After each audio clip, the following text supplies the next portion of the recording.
mag-subscribe ka na. Hello, hello, hello, hello, universe. Hello mga buweks! Magandang araw sa inyong lahat. Galaw-galaw para hindi mapaimburnal.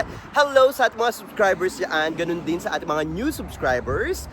Welcome to Parade of Beauty! If you are here today, welcome to the new era of beauty! Beauty is in you! O, diba? Kamusta naman kayo mga buweks? Magandang araw sa inyo. Ang bilis ng araw, February 5 na. Ayan, diba? Kamusta naman sa mga nanonood dyan? Please don't forget to subscribe to my channel. Click your notification bell para mas updated kayo sa ating mga chika everyday and night sa mundo ng pageantry. And please like this video. Sa mga nag-likes, thank you. Sa mga hindi, good luck. Charito! Kamusta naman kayo? Ito na ang chika natin ngayong araw na ito. Kaya naman dapat ay kumapit kayo ng bonggang-bongga mga bagis ko. Charito lang.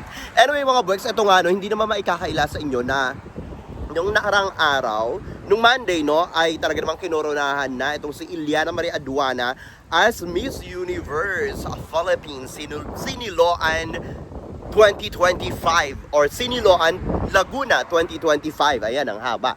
So ayan, congratulations. Kasama niya dyan sila Rendel and of course si Eloisa Jawad. O diwa, ito nga ang chika mga buweks. Ang mga syupit bahay natin ay talaga naman nanginginig na. O diba, hindi lang nanginginig. Baka nga mamaya nangingisay pa. Kasi naman itong si Iliana Aduana, no, talaga namang, ay, nung gabing yon ay naniniris, talaga namang nanlalamon. Ayan ang mga chika-chika ngayon sa social media ng mga Indo, ng mga chay-chay, ng mga vichin, at ng mga latik, mga buweks. Nakakaloka ito, talagang sinasabi nila na kapag ito daw si Iliana Marie Aduana ay nakoronahan bilang Miss Universe of Philippines ay talaga daw pang malakasan ito.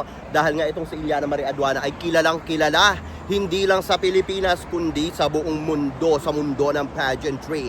Dahil nga itong si Iliana Marie Aduana ay marami nang napatunayan at talaga namang gumawa ito ng napakalaking ingay nung Miss Earth 2023 na ginanap sa bansang Vichin.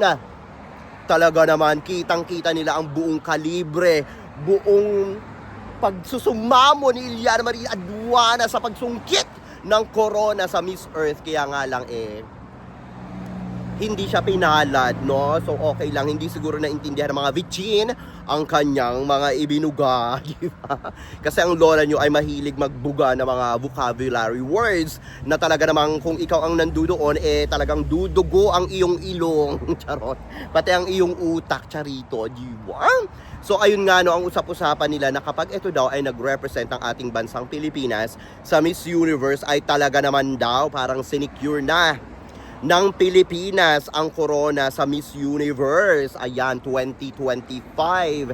Dahil daw itong si Iliana Marie Aduana, sinasabi nila na ito daw talaga ang maituturing na Catriona Gray 2.0 caliber, talagang high caliber, kasi daw talagang nag-set ito ng standard sa Miss Earth. Talagang hindi daw ito nagpatumpik-tumpik sa Miss Earth pa lang, sa binibining Pilipinas pa lang.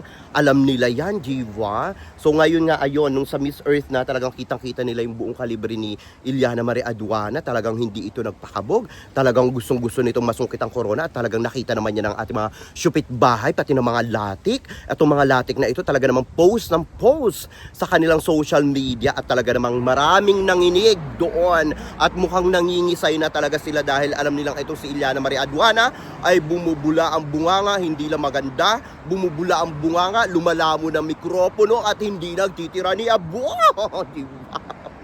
Ang sabi nila kung talaga daw itong IMG era, itong Miss Universe ngayong taon, no? Tapos lalaban daw itong si Iliana Marie Aduana ay pasok na pasok daw to sa IMG era dahil daw sobrang talino nito. Marami rin namang umaano doon na nagsasabi na hindi mananalo yan kasi hindi na ito IMG era, no? Talagang lang, papadala lang nila kahit nasabihin natin maganda tapos bumubula yung bunganga.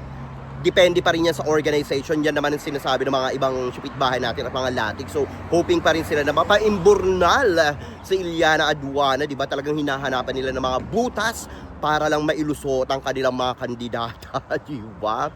May mga nagsasabi naman doon, may mga pumapabor naman na si Iliana Aduana talaga ay isang high caliber na kapag talaga ito ay pinili or kinoronahan sa Miss Universe Philippines ay talaga naman pangmalakasan. Kaya ang sabi ng mga Indo, ang sabi ng mga Chay-Chay at mga Vichin na kailangan daw ay talagang magkorona sila ng hindi lang ganda, no? Kasi nababanggit doon si si Vina Praviner, di ba? Ang sabi ko sa inyo, si Vina Praviner ay talaga namang maganda ito, maganda rin yung rampahan nito, di ba? Marami na nga lumalabas ngayon na comparison, no? Yung mga rampahan ni Vina, ganyan sa swimsuit, at saka ni Iliana Marie Aduana, talagang pinag-aano na, ginagawa na ng collage yung kanyang mga videos, kanilang mga photos kung sino talaga yung magaling, at talagang maraming sumasang-ayon kay Iliana Marie Aduana kaysa kay Vina, kasi si Iliana, ang galawan nito, parang magaling siyang umaura. Kumbaga, hindi to hindi malamya, ganyan, no? Talagang palaban, di ba? Kumbaga, sinasabi ng mga ibang tao, lalo na mga Pilipino, no? Parang IMG era. Pero yung kay Iliana kasi, pwede siya sa IMG era, pero yung sa kanya, yung galawan niya, hindi naman yung talagang to the max na pang like CJ Opiasa, no? Pero kayang hasain.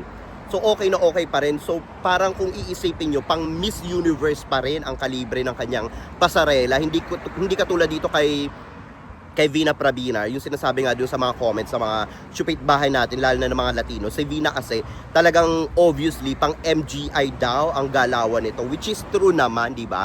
Tapos ang sinasabi pa ng mga chupit bahay natin, kahit naman mga Chay-Chay, sinasabi nila na si Vina Praviner daw, maganda siya, oo, magaling din rumampa, pero daw, ang bugahan nito, no, lalo na yung mga Chay-Chay sinasabi nila, kailangan daw tutukan ang kanyang communication skills, lalo na hindi ito magaling sa English, no?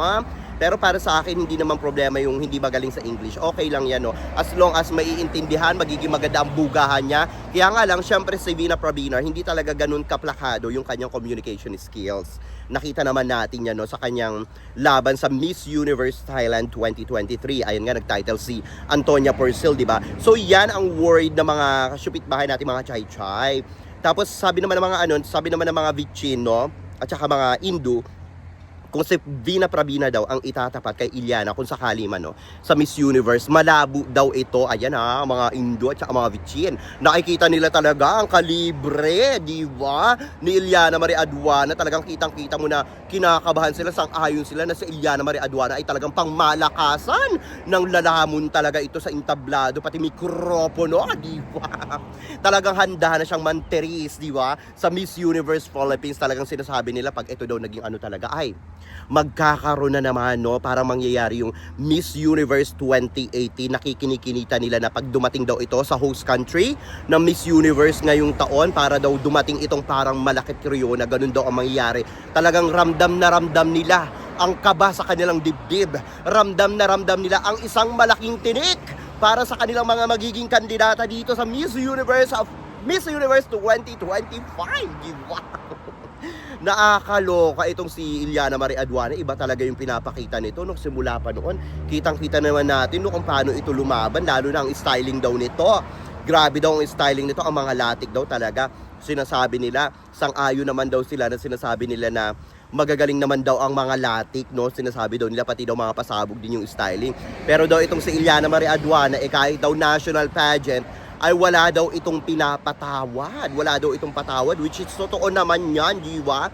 Alam naman natin na pag Iliana Marie Aduana, pati yung kanyang team, ay hindi ito nagpapatumpik-tumpik, di ba? Talagang buga kung buga, walang know when to pick, walang mga ganon-ganon, di ba?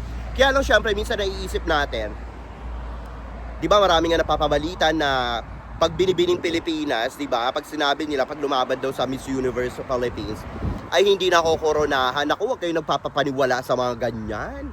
Tingin ko hindi naman, kasi si Mama Chonas, nakikita ko sa sa binibining Pilipinas, sa mga credits, sa mga sa mga names na lumalabas pag tapos na yung binibining Pilipinas, diba, may mga lumalabas na mga sponsors, yung mga names, no? Yung mga billings, ganyan. So nakikita ko yung pangalan ni Mama Chonas, di ba? So ibig sabihin si Mama Chonas meron pa rin mga galawan sa binibining Pilipinas, sinusuportahan niya pa rin yung binibining Pilipinas. So I don't think totoo yung mga sinasabi na hindi mananalo yan kasi galing ng binibining Pilipinas. So naniniwala ako na posible pa rin makoronahan kahit nagaling ito sa binibining Pilipinas, di ba? Kasi tingnan nyo naman yung mga nakoronahan ng previous year sa Miss Universe Philippines, di ba? Talaga namang high caliber, kahit na sabihin natin may mga sumali mga binibining dyan, no? Binibining Pilipinas na sa Miss Universe Philippines, so mga past or mga previous years, nakita naman natin yung mga kinoronahan ng Miss Universe Philippines ay talaga namang dekalibre din, di ba? Hindi mo naman masisi, talaga namang pang Miss Universe din talaga yung laban nito mga ito, yung mga beauty nila at yung mga kalibre nila, di ba? So, hindi ako naniniwala na si Iliana Marie Aduana na purke galing ng binibining Pilipinas, hindi na siya makokoronahan kung deserving talaga siya. Kung deserving naman talaga si Iliana Marie Aduana, kahit na hindi pa si Iliana Marie Aduana tapos galing ng binibining Pilipinas, at kung deserving naman talaga siya or yung kandidata na yon, no, na galing ng binibining Pilipinas, ay talaga namang ibibigay ang corona ng Miss Universe Philippines diyan, no? So wag tayo masyadong magpala-desisyon, di ba? So ngayon sinasabi nga ng mga pageant fans, ayan, no, ng mga Pilipino, na si Iliana Marie Aduana na daw ba talaga ang babasag ng sumpa na dito daw sa binibining Pilipinas na mga kandidato doon na lumalaban sa Miss Universe Philippines ay hindi nakokoronahan. Si Iliana Marie Aduana na daw ba ang talagang magbe-break ng sumpa dito sa Miss Universe of Philippines, diba? Papatunayan daw ba nito talaga na walang mga sumpang mga ganyan, diba? Well, naniniwala naman ako dyan, no? Kasi si Iliana Marie Aduana, hindi talaga siya hindi talaga imposible na, alam niyo, malakas ang pakiramdam ko na posible niyang masungkit ang corona ng Miss Universe Philippines, diba? Meron mga iba, okay, maraming magaganda dyan, ganyan-ganyan, diba? Marami rin palaban, maraming mahahaba yung legs, okay, sabihin natin ganyan-ganyan, no? Well, depende yan sa organization. And aside from that, wag nating gawing basehan masyado yung keso si ganito, ganyan. Kasi, ako personally, why would I settle for less? Diba? Doon na ako sa complete package, diba? Doon na tayo sa sa maganda, diba? Sa maganda yung styling, plakado, pasabog, laban na laban, walang no when to pick, mga ganyan-ganyan, di ba?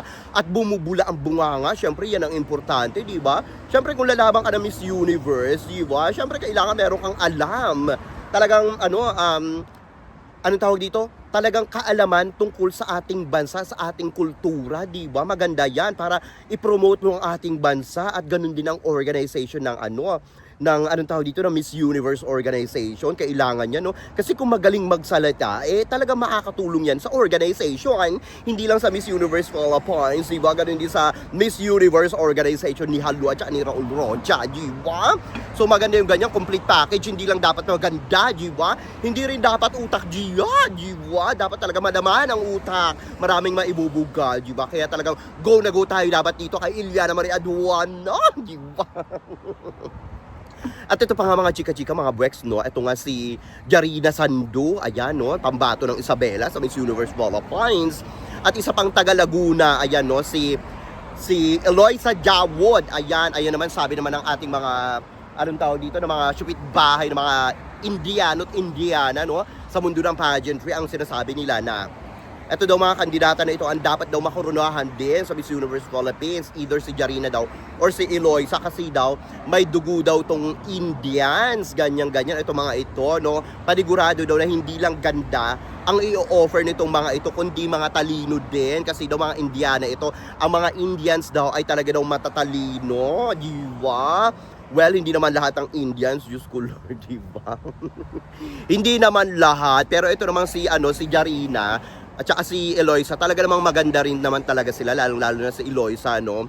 Kaya lang kasi, yung kanilang communication skills, si Jarina, maganda yung communication skills niya. Kailangan lang ng more training pa, no, sa Q&A. Ito naman si Eloisa, okay rin naman yung mga bugahan nito. Kaya nga lang, syempre templated siya at saka rehearsed, no, pageant patty. So, pero okay lang yan, hindi naman yung big deal, no. Basta maganda lang maibuga, kumbaga maging lang, sounds natural lang, okay lang din yan, no. Pero kung sasabihin nila na Indiana, yan lang susuportahan namin kasi pag nanalo ito sa Miss Universe Philippines, etong si Jarina o kaya itong si Eloisa, tapos i-represent ang Philippines, pag nanalo daw sila sa Miss Universe, hindi raw ito 100% karangalan ng Pilipinas, no? Karangalan daw ito majority ng Indian, ganyan, or ng India, kasi daw kababayan daw nila ito, naligaw lang daw ito sa Pilipinas, diba? Nakakaloko talaga itong mga Indian na to, totoo na lahat na lang inaangkin nila, no? Parang kitang-kita natin itong mga Indians na to, parang hayok na hayok din sa corona, no? Well, ayan nga yung nakikita sa ating mga kapitbahay natin, no, ng mga Indians, sa mga Latin countries, no? Nakakaloka, pati mga Virgin, Chay-Chay, mga Indo, na mga ano daw tayo. Gutom na daw tayo sa corona na Miss Universe, di ba? Sino bang hindi? Sila nga dyan, di ba? Halos kulang na lang, mangisay sila dyan, maglupasay sila dyan, di ba? Kahit naman hindi ganun kalakas ang kanilang mga kandidata, di ba? Lagi nila tayong tinitira sa social media, mga bwex, no? At mga sinasabi pa nga ng mga Indo, kailangan daw ilaban daw itong si Ketut, no? Permata Julia Street, ang kanilang pangmalakasan para daw masungkit ang corona ng Miss Universe. Kasi daw paniguradong ito daw si Iliana Marie Aduana, pag ito daw ang pinili ng Miss Universe of Philippines Organization, dito pa lang daw kay Ketut ay tumba na ito, talaga daw wala itong maibubuga kasi daw itong si Ketut ay talaga daw paniguradong nang lalamon din sa entablado at matalino daw ito, maganda daw ito bumuga at napatunayan na daw yan sa major pageant ng Miss Cosmo, di ba? Talagang sinasabi nila na ang Miss Cosmo ay talagang ay major na sa kanila kasi nga unang-una silang nakoronahan doon at pangmalakasan nga daw itong si Ketut Permata Julia Street. Ay ewan ko na lang talaga itong mga Indo na ito, wala nang magawang maganda sa buhay, di ba? But anyway mga buwaks, ano masasabi nyo dito sa ating mga chika ngayong araw na ito? Mag-ingay kayo sa ating comment section para makita ko rin ang inyong mga opinyon. Hanggang sa susunod natin mga chika-chikahin. Bye for now mga buwaks and I love you all. Bye! See ya!